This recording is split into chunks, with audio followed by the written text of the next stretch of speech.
دا څنګه عذاب دی دا ښه څونه ډېر دي دا خلاصېږي ولې نه ټول اسمان خانه یې نیولې ده هغه خوا ته څومره ډېر شول فضل خدای فضل خدای فضل خدای دا څه حال دی دا فضل خدای یا روان پر کومه دي جي چیرې ای هغه ګوره هغې خوا ته هلته ورته ګورې امتیاز زیاته ډېر دی د دې خوا ورته وګوره نظر دا دې لښکر یې اوس راغلی ای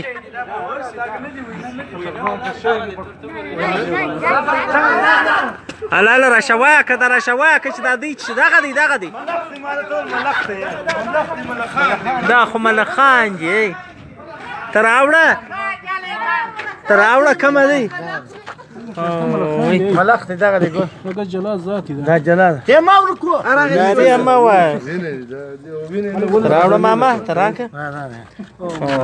دا دی ملخ دی دلته ورته ګور نظر ستا ملخ خو دې نه یې خریلی نظر ستا د سوار ورکه به دې واخله چاته یې ورکه ورته ګورې غاجان اچال دی چال دا ملخان دي دا بشې نه دي ملخان دي دا ملخ دی دا ګوره ګرمي ده اوس